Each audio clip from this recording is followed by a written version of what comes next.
Okay, so today we're going to take a look at a comparative question. We're going to look at the 2016 exam paper questions, and we're going to use the mode cultural context for our essay. We're going to be using obviously our three texts that we've studied: The Great Gatsby, A Doll's House and Brooklyn. In this video I'm just going to go through a PowerPoint on how to plan your answer, how to link the texts, and just how to put a plan in place for a 5-page essay that will get you top marks. Okay, so let's look at the question. Understanding who holds power and who is powerless helps to reveal the cultural context in texts. Compare how the distribution of power within each of the three texts in your comparative course helps to reveal the cultural context in these texts. Support your answer with reference to your chosen texts. Okay, there are two elements to this question. Who holds the power? Who is powerless is the first part. The second part is, what does that reveal about the cultural context? The cultural context we know is the word of the text, the values and attitudes of the people. So I want you to think of your three texts. Who has power? Who's powerless? A big aspect of what we've discussed over the last couple of months. I'm going to go through it if you bear with me now, and we're just going to look at each of the texts. Okay, the first thing you do before you do anything else is your introduction. Explain what text you're going to discuss and state the authors. Gatsby, F. Scott Fitzgerald. Spelling mistake there. A Doll's House, Henrik Ibsen. Brooklyn, John Crowley. Okay, that's the three texts. So we're going to move on. The first point I want you to think about is the power of men versus the power of women. Who holds the power? In all of the texts, well, the majority of the texts, we do believe that men hold the power. Okay, Tom and Gatsby have much more power than Daisy and Myrtle. Okay, Nora and Mrs. Lynde are pretty powerless at the face of Helmer and Krogstad. Now, we could argue that Nora has power without Helmer knowing it, but in society, Helmer and Krogstad hold power. How do they do that? Why do they have power? That is for up to you to answer. Nancy, George Sheridan, a little less than the other two, but it does. Nancy goes to the dance with trying to impress George Sheridan. It's as if he has the pick of the girls because he is a man and has money. Okay, remember to link all three texts as you discuss the question. So your first paragraph should be about the power of men versus the power of women. Use all these points, but that is irrelevant unless you link them. So unless you say Tom is like Helmer, or Nora is like Daisy, or Nora is like Myrtle. Unless you compare Nora and Nancy, George Sheridan to Helmer. You have to link. It's called a comparative. You must compare. So, how does this distribution of power reveal the cultural context? Remember, going back to our question, it asks, how does this distribution of power reveal the cultural context? What does it tell you about the world? It tells you that it was a patriarchal society. It tells you that women were powerless. Our second point, do the rich have power over the poor? In Gatsby, yes. Tom has power over George due to wealth and status.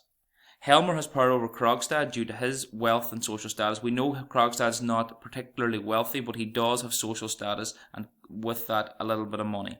Mrs. Kelly has power in the shop to serve the rich first. Okay? The rugby players can pick and choose the girls they want.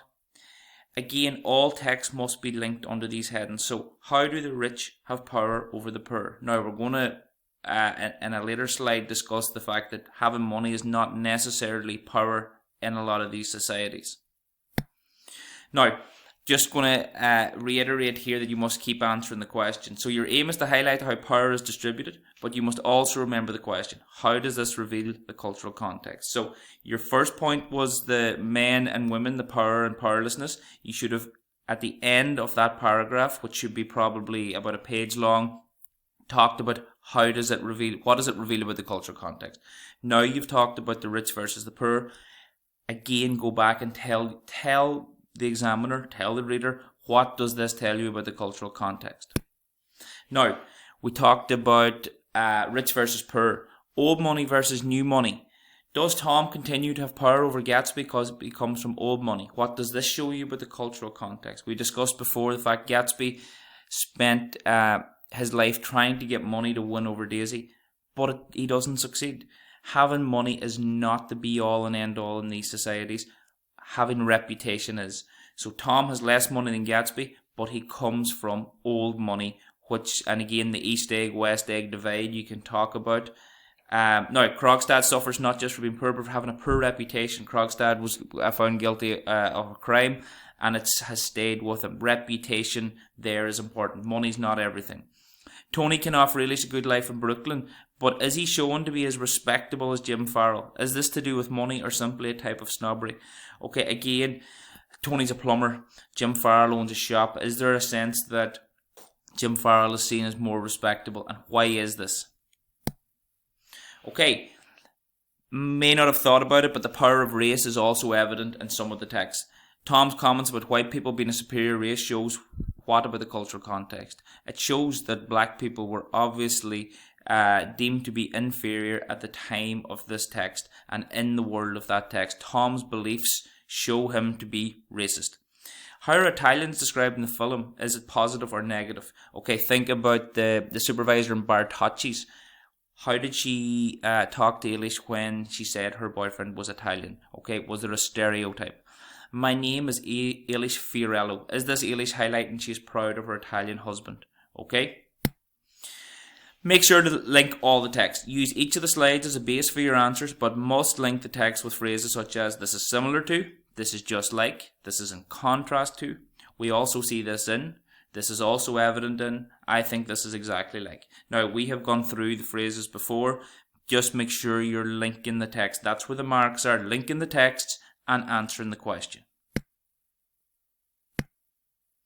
Keep referring to the question. Remember the two elements of the question. How is power distributed? What does this reveal about the cultural context of the text? Aim for 4 to 5 pages and have it done for Monday night at 10 p.m. As ever, if you're having any difficulties, email me or send me a message on Google Classroom. Thank you.